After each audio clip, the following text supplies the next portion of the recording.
ये लोग थे पठानकोट में आईएसआई वालों को एयरबेस में लगाने को ओहदे मिले, उनकी इंटरोगेशन भी होनी चाहिए और साथ में कैसे उसको पत्रकार और कोई भी आदमी कैमरा उठा करके वो किसी भी दफ्तर में किसी भी बड़े अधिकारी के पास, अभी इसके अलावा बड़े बड़े अधिकारियों के साथ भी उसके फोटो हैं।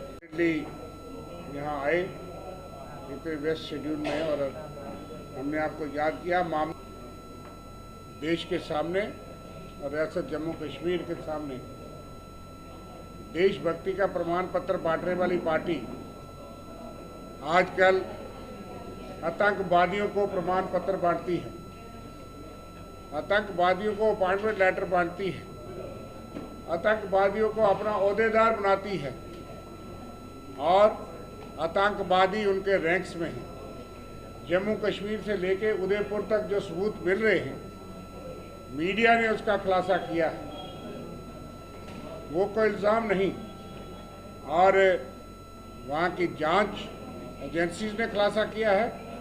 और जम्मू कश्मीर में कल जो हुआ, सबसे पहले तो हम रियासी के टुक्सन गांव के उन विलेजर्स को, उन लोगों को जिन्होंने बहुत बड़ी बहादुरी का काम किया, उनको बधाई देते हैं, उनको सल्यूट करते हैं। और एक खूंखार आतंकवादी जो कि बीजेपी का परचम लेकर के घूम रहा है कई सालों से और जिसको बीजेपी माइनॉरिटी मोर्चा का जम्मू प्रदेश पूरे प्रोविंस का मीडिया प्रभारी बनाया हुआ था और वो तमाम बड़े नेताओं के साथ जिसके चित्र हैं, एक नहीं, वो मीटिंगों में, कार्यकारिणी में, कई किस्म की अहम मीटिंगों में वो शामिल था।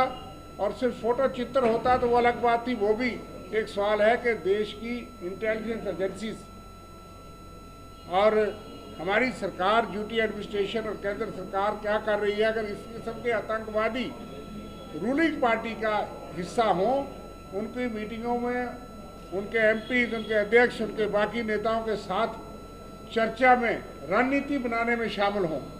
और यहाँ तक कि एक चित्र जो दिखा है वो गृह मंत्री के साथ जो है वो दिखता है, जो तो बहुत ही गंभीर स्थिति है कि लश्कर तोयबा का कमांडर इस देश के गृह मंत्री के साथ, प्रदेश के अध्यक्ष जिनके पास बड़ी बड़ी भारी सिक्योरिटी हैं, और हमारा सिक्योरिटी तंत्र क्या काम करता है, और फिर उसको लाइसेंस दिया है कि वो मीडिया का पत्रकार बन के किसी के घर में भी और किसी के दफ्तर में घुस आएगा और बीजेपी की विचारधारा का आदमी होगा।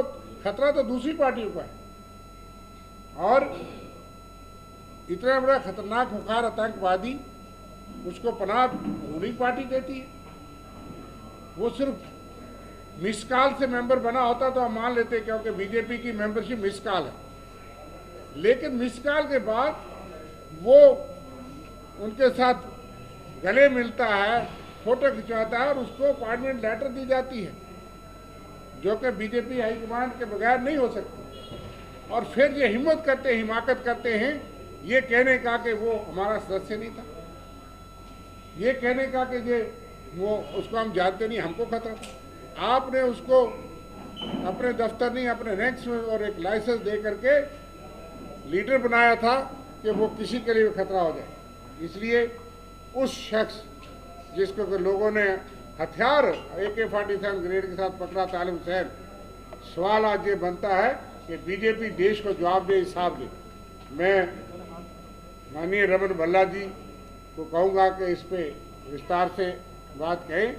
ये बहुत ही गंभीर जो है पार्टी का चिंता है, देश की चिंता। हम लोगों को डर और दहशत है कि अमरनाथ यात्रा चल रही है और ये पकड़ा ना गया होता, उन गांव वालों ने अगर ना पकड़ा होता तो कितना बड़ा खतरा हो सकता। और आगे अगर इस तरह के लोग इनके रैंक्स में हैं उदयपुर तक, तो बाकियों को, देश को, लोगों को कितना खतरा है। भला ओपन होगी, उदयपुर से लेकर रियासी में उसके तार जोड़े जा रहे हैं।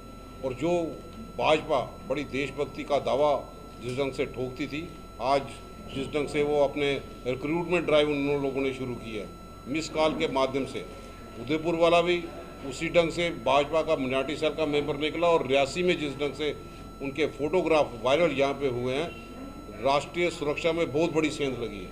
ये सवालिया निशान है कि सिक्योरिटी ग्रिड का पूरा फेलियर होना, और इनके साथ मौजूदा आज के इस दौर में अमरनाथ यात्रा का सिलसिला जब जारी है, तो ये लोग उनके बीच में इनकम आईटी सेल के एक पदाधिकारी होने के नाते कौन कौन सी जगह पे यहाँ पे गए हैं, कौन सी सेंसिटिव प्लेसेस में यहाँ पे गए हैं, कौन से इनके और मेंबर यहाँ पे हैं, ये जांच का विषय। आप मांग करते हैं कि भाजपा को तो माफ़ी मांगनी ही चाहिए, भाजपा को ये जवाब देना ज़रूरी है कि जिस ढंग से जम्मू कश्मीर में तार, चाहे वो रजौरी में बम ब्लास्ट के सिलसिले में हो, जांच का विषय यहाँ पे है, और भाजपा ने मिस कॉल के माध्यम से जिस ढंग से मिलिटेंट्स की रिक्रूटमेंट यहाँ पे की है, जो आज दावा यहाँ पे करते हैं, क्या वो सिलेक्टिव किलिंग, क्या वो टारगेटिंग किलिंग, क्या इनके ज़रिए उस जगह पे जाना फेलिसिटेटर का काम तो यहाँ पे नहीं किया।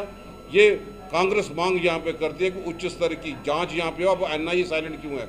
आज भाजपा के बड़े बड़े पदाधिकारीगण, चाहे कार्यकारिणी की मीटिंग अहमदाबाद में हो, हैदराबाद में, वो खामोश क्यों हैं?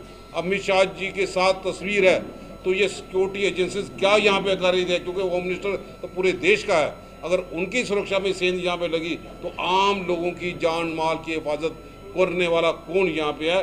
कांग्रेस इसके लिए लगातार प्रदर्शन भी जारी करेगी, और भाजपा का असली चेहरा हाल ही के ये अभी 25 विधायक चुन के भेजे हैं, तो 25 विधायक चुनने के बाद 3 मेंबर पार्लियामेंट है, एक पीएमओ उसमें है, तो रिक्रूटमेंट ड्राइव यहाँ पे शुरू की। क्या जो अग्निपथ स्कीम 4 साल के बाद और रिक्रूटमेंट ये लोग करने के लिए यहाँ पे जाएंगे? जिस ढंग से भाजपा के एक मिनिस्टर ने, पदाधिकारी ने कहा था कि 4 साल की ट्रेनिंग के बाद उनको हम अपने दफ्तरों में यहाँ पे रखेंगे, लेकिन ये बड़ा जांच का विषय है। मैं उम्मीद करता हूँ कि सरकार, सत्ता के नशे में सोई हुई सरकार जागे और जनता को जवाब दे। ये हिंदुस्तान की जनता के सामने एक सवालिया निशान है कि भाजपा का असली चेहरा लोगों के सामने आया।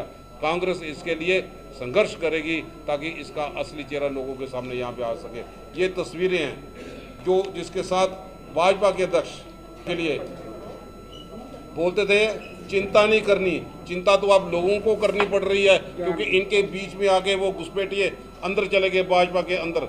आईटी सेल में और कौन से दफ्तर में कौन से ऑफिस भी इनके साथ यहाँ पे लगाए गए हैं? ये सवालिया निशान है। भाजपा को जवाब कांग्रेस नहीं, पूरी जनता उनसे जवाब यहाँ पे मांगती है।